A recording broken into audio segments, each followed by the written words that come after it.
Oh, it's a good one now. All right. No mistakes. That's what we preach.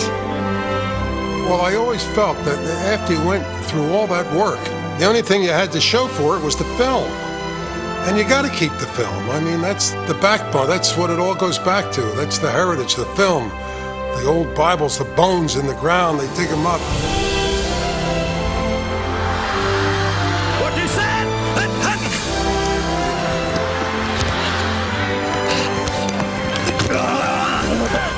Going at halfback. Cannonball sucking a little air. Oh, they're killing us right there. Time does fully move on, you know. Next year, somebody else will step in, do a job.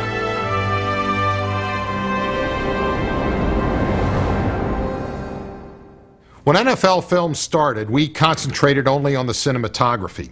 But it wasn't long before we realized that we should be recording the sounds of the game as well.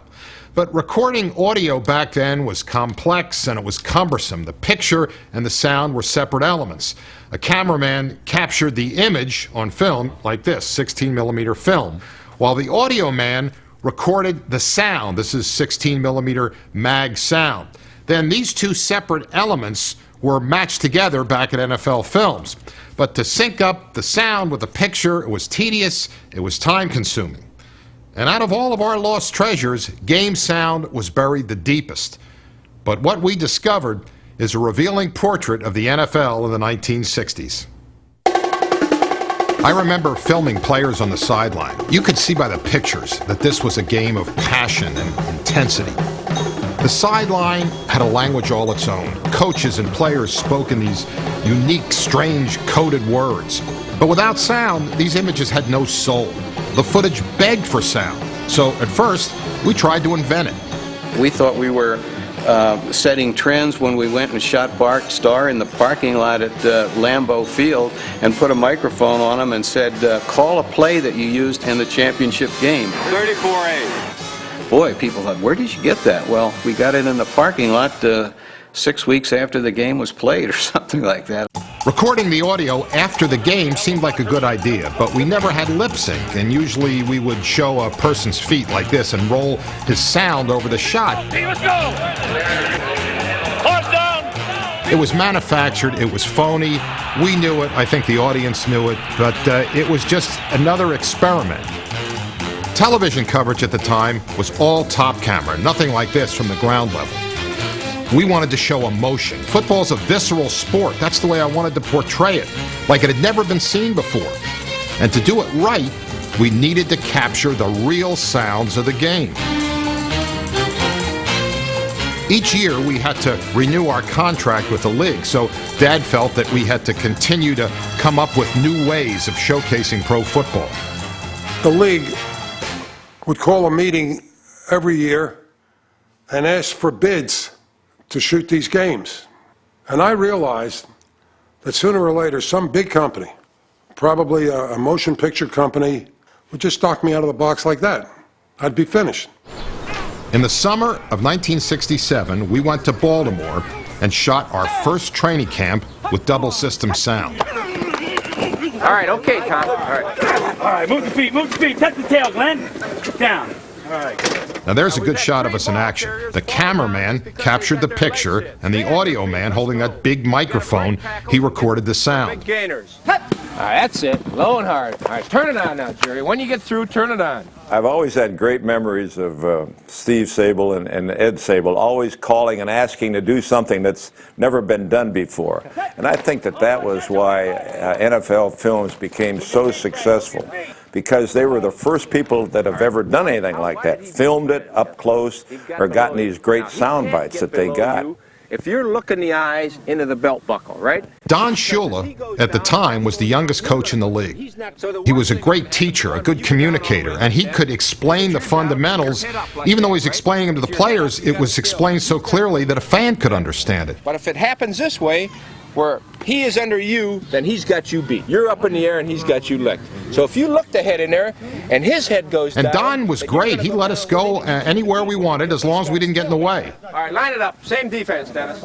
I'm sure I told him at the time that it's okay to film it, but make sure you're back and out of the way. Call it again. we had experienced cameramen at this point, but we didn't have experienced soundmen. And I had seen a film called Monterey Pop, which was a rock concert that had been filmed out in California with Janis Joplin and Jimi Hendrix, and the sound I thought was great. So we found out who was the sound man, and this sound man was an Englishman. And we decided that he was perfect for this job. He was used to working in sort of, in crowds and spontaneous situations. The only problem is that he had a Beatles haircut, he had this English accent, and when we went to camp, the players looked at him and they razzed him, they called him a fairy, get a haircut. So it was a little bit of a distraction. Hey, baby, get that haircut or move. Come on, sweetheart, get out of the way. The sound guy's got to have quicker feet than that sound guy had. You got to get them in shape. You got to get them ready to do their job. You could see that he got too close and he got run over. Our guys eventually got the players' respect because they could see that we were competitors too. To do our job well, we had to be in shape. We had to move quickly to get out of the way. NFL Films has done a great job of educating the public as to what it takes to get ready to play the game. Head up, tuck the tail, Danny. Down, all right. Hut one, hut two. Great, Jared. All right, okay, all right. Nice, Sam. You had that face right in his mustache. Good job. Before NFL Films, the fans would go to the games to see the action, but they had no idea of what it took, both mentally and physically, to prepare for that game action. All right, everybody up. We got initiated, running our plays, learning our assignments, and then ending up with some one-on-one. This is what the whole football game is about. The offensive blocker, the ball carrier, the defensive back. We started out, we had some hell of a licks hit. This is what we want to see. Great by the defense, great by the offense. We're going to progress and work hard. Let's go, babes. Everybody in. Good start. We learned a lot about how to shoot a sound camera that summer.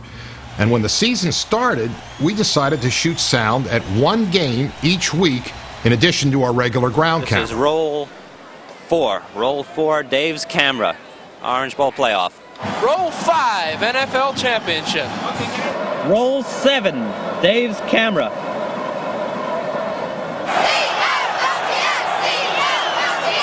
Looking back, I think sound really captured the innocence of the era.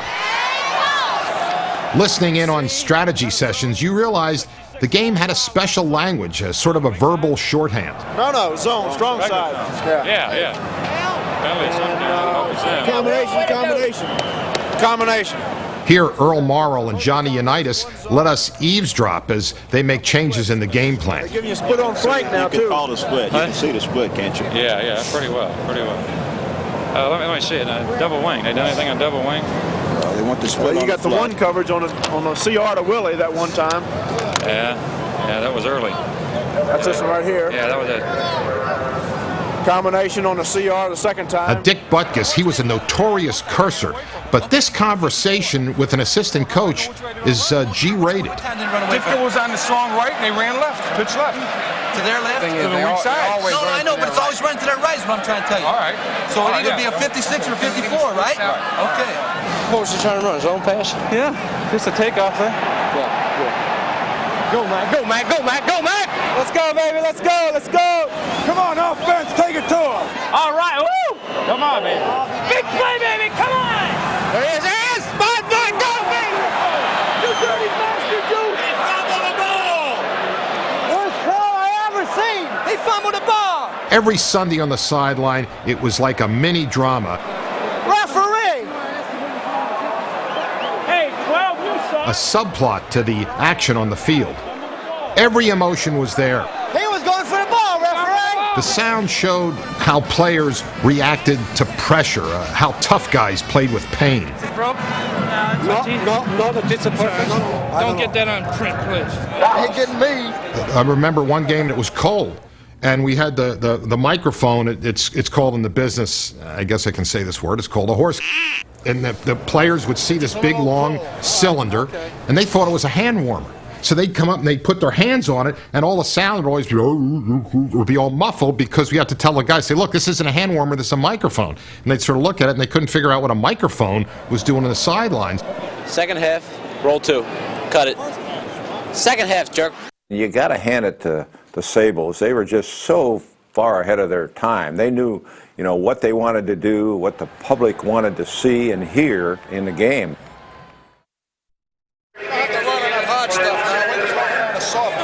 Head coaches didn't want us following them around with this big boom microphone. Beautiful play.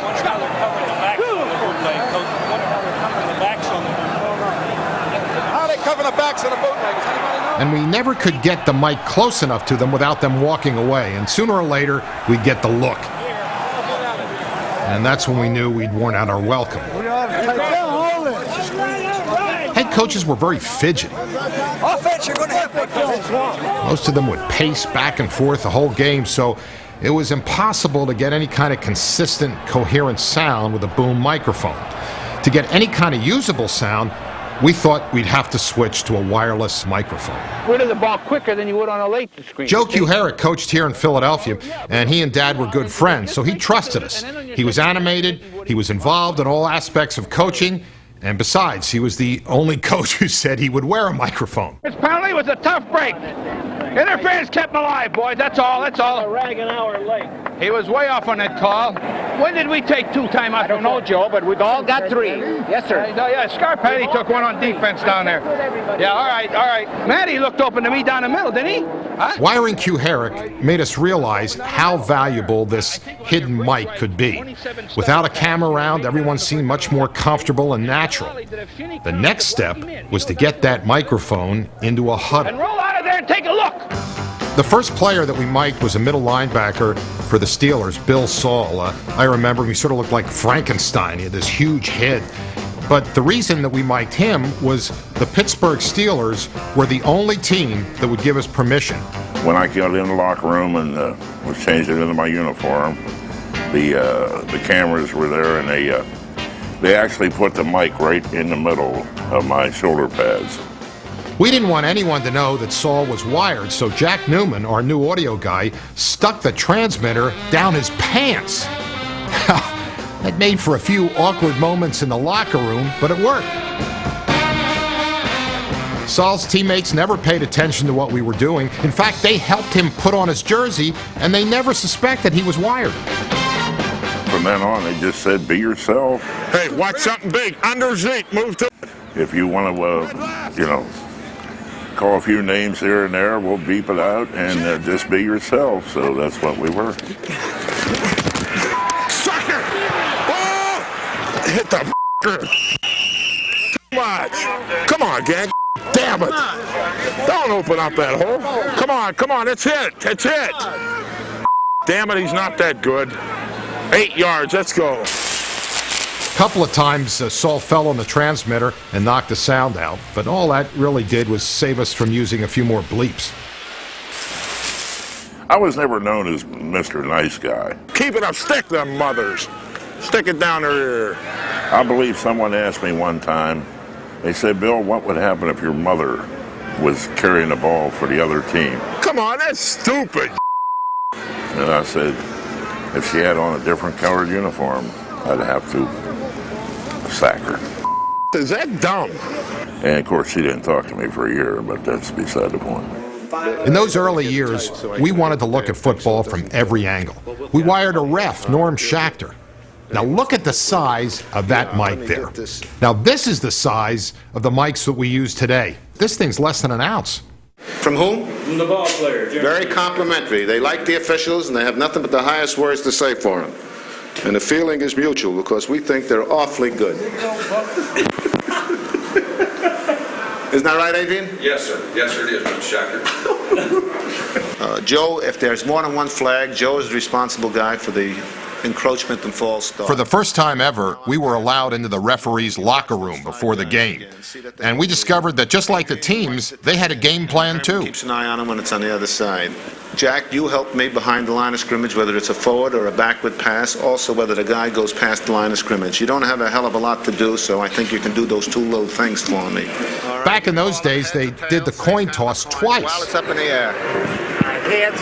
We'll do this again right before the game, and at the end of the half, one of you come out, you get the choice. The first time was the real one. That was for the teams. The second time was for television, and that was a reenactment. Is he picking it up? Do you know? Is he picking up the sound?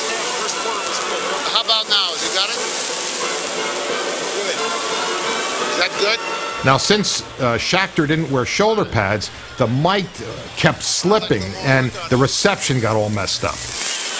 I look as if I'm carrying a kid in me. I look as if I got a baby in front. Damn thing's slipping. Walk down, Frank, coming up. Wiring an official gave a real insider's perspective to the game. First down. Easy, easy. All right, bottom men, stay there till we get up. All right, stay there. All right, real good. Somebody's chin strap. Who's chin strap? Coach said quarterback and center are keeping call a timeouts. It's 61, right? Mm-hmm. 61 and 17. I'll be right behind the quarterback whenever you need a timeout. That's all I do is stay with you. Relax, Frank. Unsuccessful field goal. We got to give it to him. That's right. It's one of the regulations. Can't help it. He goes on. He's allowed to go after an unsuccessful field goal, and he wants it.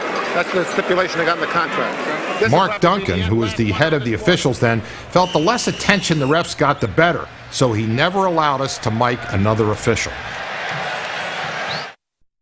The important thing, as you know, in attacking defenses is the characteristic of the defense that you're playing against. Looking for an angle that hadn't been done before, we tried to expand our coverage. We took our cameras into the meeting rooms and strategy sessions. Up front, you control Eller, you control Marshall, keep them off your neck so you can throw the football. Remember in the clutch situations, if you know where Rensel is... What appealed to the coaches most of all is that they sensed that we were trying to educate the fans about how to understand their sport. See, a weak side pitch out we don't have. A strong side pitch out could be a pretty good play. You got the sheets, man? And coaches began to realize that they could trust us. And then we got behind doors that had always been closed. You're going to staple these, right? Vince became a very good booster of ours, and it was a great thing for me because I sort of idolized Lombardi. Of all the people in the league, he was my hero. In November of 1967, Vince Lombardi agreed to be wired. And what a disaster. The mic kept slipping around his waist, and then it didn't work. We kept picking up dispatcher calls from a local cab company. It was a mess.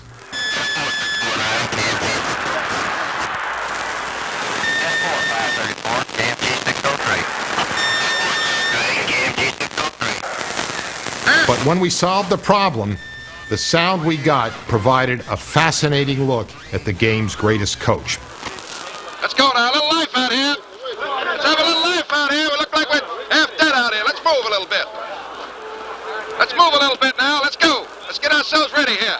The thing I remember about Lombardi was his voice. You know, I think all great leaders have distinctive voices. Come on, Denny! Oh, damn, man, if he'd only run! Hey, boy, tell him that first play is real good. They just missed a double team. See the game he's playing? Hey, see the game he's playing? He's going to wait for us to make a mistake, see? He's not going to do anything. He's going to wait for us to make a mistake, see? We can't afford to wait for it. Come on here. What is going on out there? We got no rush on him at all, Phil. None whatsoever. Standing back there. What are you doing out there? Come on, let's get a little rush out there. Come on out there. Put your shoulders in there. Let's get a little pass rush out there. For the love of Pete. What's going on out there? They're crying out loud. Fly out loud. Well, we missed tackles. Why do we miss it? Put your shoulders in that tackle. They got to hold him now, boys. Come on, tighten up out there. Green, don't let him get out of there. The Packers got beat that day, and Lombardi didn't want to use any of the sound in his highlight film, so we buried it. None has been heard until now. Back then, it seemed that the coaches were much harsher critics than they are today, and the toughest of the tough was Norm Van Brocklin. Huh? That was a turnout. Oh, don't think. Ball react. Don't think. And you got to go play that ball. Got it? When that ball's in the air, go get it. We should have 14 points now. We got a lousy 3. Can't around with this and Clyde in the backfield. Got to understand? Or we got our good stuff now. Let's work our bingos and our 85s. Next time you throw 85, go the other way with it, see? Van Brocklin hated officials. And I remember being in a press room once, and Van Brocklin was asked to donate $10 to help bury a deceased and penniless official. and the Dutchman reached into his back pocket. He pulled out his wallet. He opened it up. He pulled out a bill, and he said, "Here's $20. Bury 2 of them." Hey, I maintain contact. Get in the huddle. That's right. Where the f they dig you up from? That's another bad one. Oh, work the f***ing game, Jeffy. Stay off the Work it while you got a job. That's right. I told you to stay off the field, didn't I? Oh, Jeffy, you damn Pollock. Red, what'd be a real good running play now to stick her up there, Keister? See, I want to get one more play in before the 2-minute warning, see? What'd be a real good play to stick up their ass, Red? Well, the Dutchman was volatile, he was profane, he was insensitive, he could be intimidating, but I think that all of his flaws were balanced by the fact that he really loved the game and he truly cared about players who felt the same way that he did. Now, look at they don't have any more timeouts left, see? Right. All you got to do is lay on the ground. Just snap from center and lay down. Punch it in there, okay. And don't call another play until we get 5 yards for too much timeout, see? And get in the huddle, huh? Until we get too much time. Okay. Then go back in the huddle and fall down on it again. Okay. All right, way to snap their ass. Told you to walk in. Successful head coaches then really knew how to manipulate and motivate their troops. There's nothing like dealing with a group of men. All of you have that same, got that same goal. Mike, I want to see you work. Damn it, work. You know, you've worked all the way through, every day of the week, every night, and you think it, and maybe people around you don't even know how much you're thinking it. All right, that's all right. Don't get excited, bro. He just tried it. Willie lost his angle, that's all. Hey, Jim, did you get that kickoff team straightened down? Hell, it looked like we were all on the outside. What the hell happened there? They all just left their lane. All right, did you talk to them? Have we got them all squared away? No, I didn't hear. Damn, let's make sure of that now. I think I learned some values and principles of what is the most important thing. That's the human element. Jim, get Chickalella to off these teams. We got to suck our guts up and go. Trimble, damn it, give me that list. Get Crutcher off, and you put an Avery in who's got more drive and power in there. Has anything got more variables than the human element? That's the greatest challenge of all. When we wired Allie Sherman, it was Fran Tarkenton's first year with the Giants. And here you could see 2 strong-willed guys, both used to getting their own way. Did he have to roll out? Okay. Fran, you can't be rolling out on these guys. They'll lose that angle for you. You all right? Oh, I'm fine. Yeah, all right, I'm fine. I mean, wait a minute. Now, here's what you got to understand. Everything's going great. They make a nice play. Okay, no. You know? But that's twice now. A little Twice roll on a swig 27. Remember when then you roll on swig 27 pass? Okay. Oh, yeah, forget it. Let's go, partner. Okay. You might be able to run a give on Peter. Listening in on these conversations between Allie and Fran made us think about the next step, putting a microphone on a quarterback. Don Meredith was the most charismatic quarterback of the day. When we put a wireless microphone on Don, we heard a whole new language. And it wasn't just football terminology. Okie dokie. That gummit! That gummit! Have a hell of a night, baby. Oh! That gummit! Oh! This is the way Don actually talks. That is unreal. That's the same dadgum thing they called down here 2 years ago. Same dadgum play. Don, could you cut this thing in half? I want to get a wet towel. They got so much of that stickum stuff on that ball, it's unbelievable. He didn't have to clean up his language because he was mic'd. He had his own unique vocabulary. So it's going to be cold. I can still wipe it off. That stickum stuff is bad. Where are you going to stick it? Right in my yin-yang. Damn ball's going to freeze.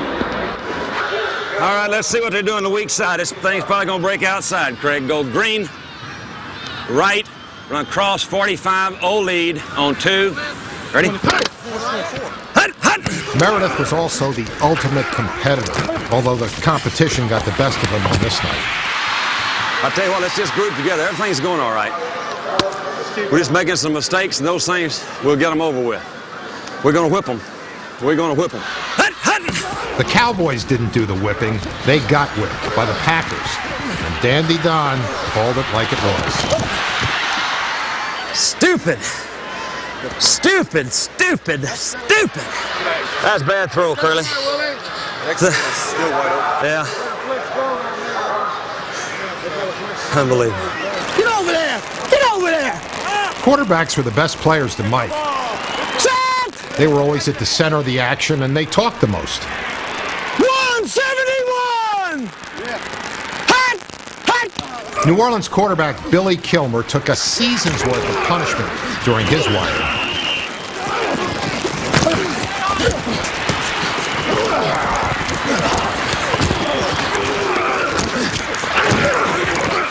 We put that mic on Billy, and he looked like Quasimodo. He had this big hump in his back.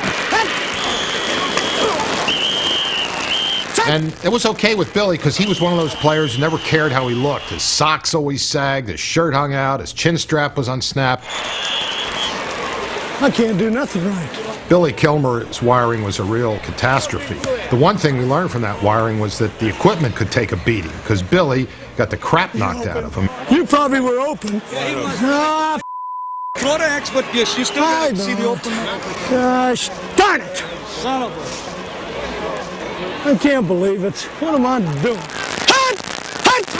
This was originally shot for the Saints highlight film, but when their public relations director saw it, he said, "This isn't what we want. Let's not use it." That's why it's a lost treasure. Nothing was held back. All of the raw emotion came right out on the film. There's 80 guys around a damn ball. I just didn't. God damn, what's wrong with me? I hit you right on the.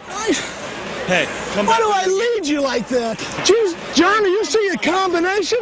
Jump in there. And I just, when I, damn it! Come on, baby, let's go. Well, we had done coaches and quarterbacks. The next step was to go into the belly of the beast, go into the pit in the no man's land. And we picked Dick Shafrath, number 77 of the Cleveland Browns.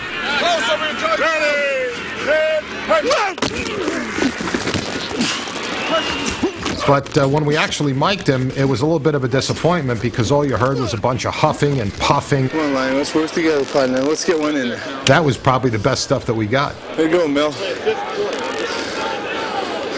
Man, let us play long enough, we'll catch him. Hold me again, lover. Hold me again. Ready, and punch.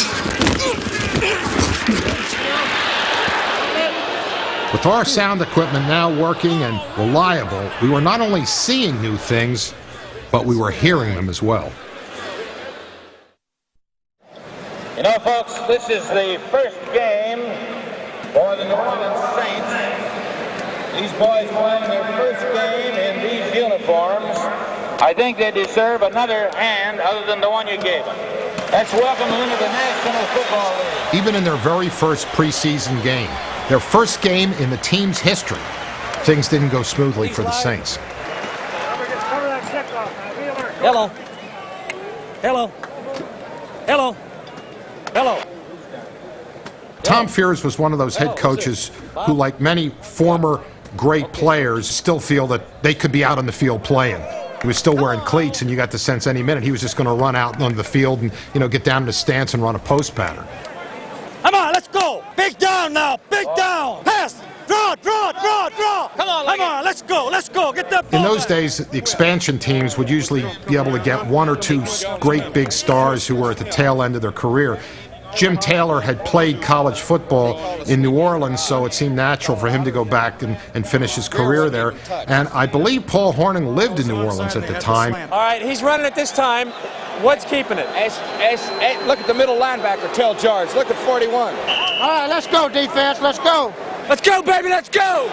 Come on, let's go, baby. Come on. The Saints lost this first game, and it would be 20 years before they had a winning season.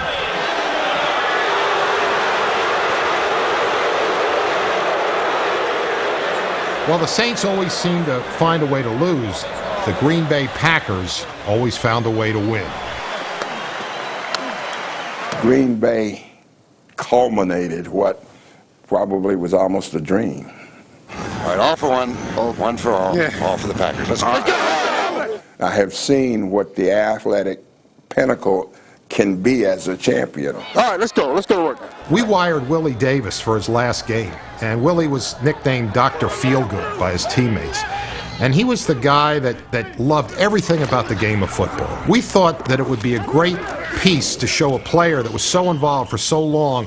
What would it be like to be with this player and to hear this player in his final game as a pro? All right, that's what it hit now. That's what it hit. I remember my first couple of years retired from football, I was making, believe it or not, more money than I'd ever made in my life.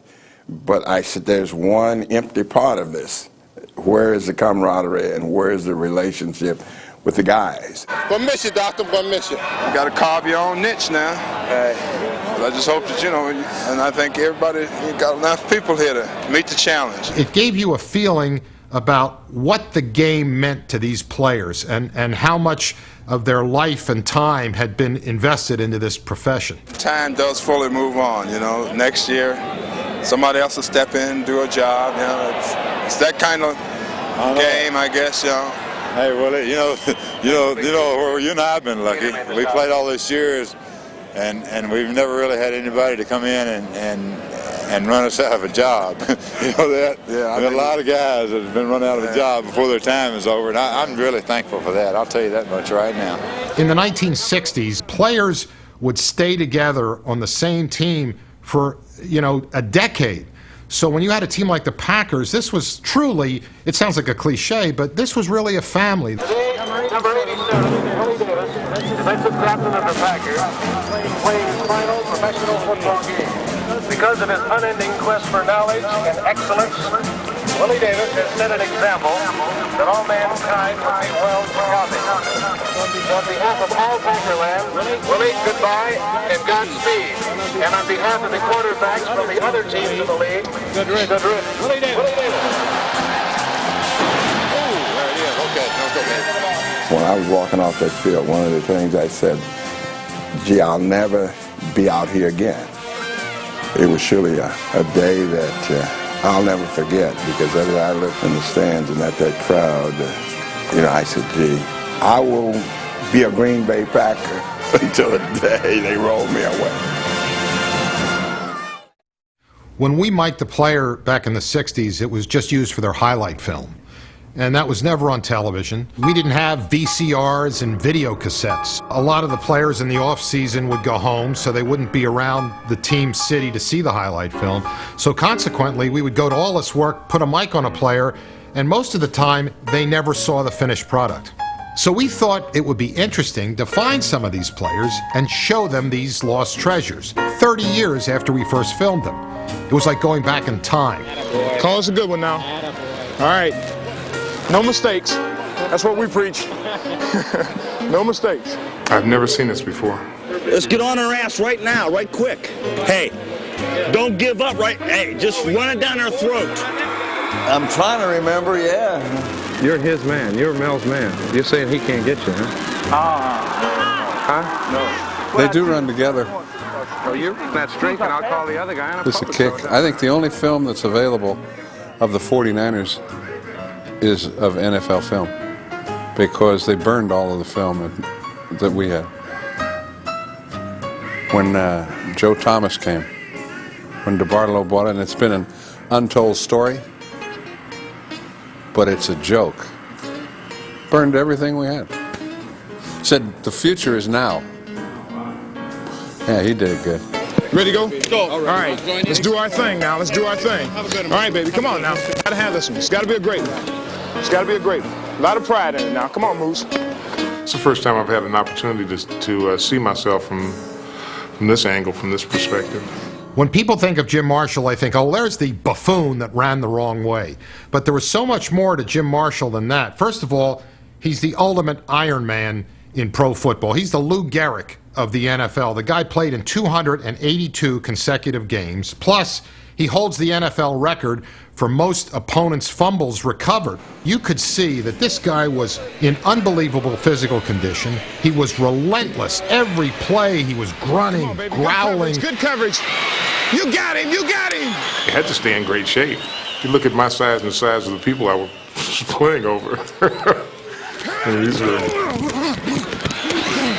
guys who were weighing 260, 270, some up to 300 pounds. I was weighing about 220 to 235. So, I mean, we used to say that I weighed 240. I don't think we fooled many people. So you had to be very quick and highly maneuverable. No player in the history of the game ever played harder, longer than Jim Marshall. Yeah. Beautiful thing, baby. John Brodie was, in the true sense of the word, field general. And what intrigued John Brodie about football was the mental challenge. And he was a problem solver. He loved to get in the sidelines and get the team together and explain what they were going to do. See, we didn't have a whole bunch of people coordinating an offense. Hey, you guys, offense! Am I going back in? Hey, offense, I think so. I don't know if he is or not. Who's going in? There weren't enough coaches on the staff, and there wasn't near the extreme of organization. Hey, O's, come on over. Forrest, you got a second? It's all right. Come on up here, fellas. You all right? All right, look. If we call a 60 fullback trail either way, it would go into the weak side. And if they blitz halfback, just pass him up. I'll dump it to the fullback.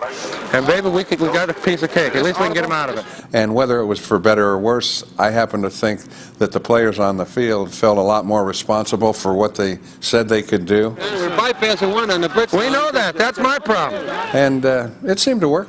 The only instructions that John Brodie got from his coach was, damn it, get it right. Hey, whenever you get in trouble, you and you're scrambling, look, don't run the damn thing. Danny Abramowitz was symbolic of a certain type of receiver that you saw in the 1960s. Hey, 71s too are good, Bill. Threes into the short side like that. They were the guys at every play, give me the ball, I'm open, throw me the ball. You know, they drive a quarterback crazy. Either ones or threes, because he's favoring like inside. You see how he lined up? The Saints once cut Abramowitz from the team. He refused to leave, and he hung around until they gave him a second chance.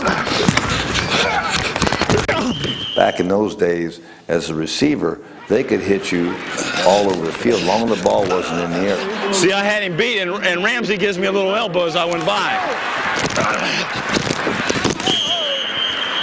Way to go, rookie. Come on now, Bradley, come on. Okay, I know. Which is fine, and we could do it back. We can go back in and crack back high or low. I took pride as much in my blocking as catching. He tripped me.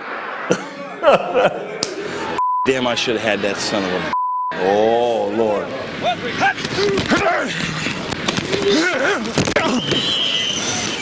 It's my fault. That roll out. Let that mother lock down on me again. What did I say there? 395! Damn it. They said there was so much swearing. They had to cut it out. And the huddle gets a little active on occasion. Damn. Man, I hate that. I'm ashamed of that. I feel I miss that. If I had it. Some of the language. That's really funny. Would I like to go back like in a time capsule for a short period of time? Yeah, that would be great. If I could not get hit like that. Damn, let's score now. When you get out of the game, a lot of guys try to go out there and find it. And you'll never have a high like this. None of us are bigger than the game. It's the game and the camaraderie of whether you're a player to player or coach to player, that type of thing. Good grab, Al. Good grab. Way to go, Al. The ups and downs are not what's important. I learned that it's how you handle it. They're coming, just remember. It's a wonderful stage from which to view life.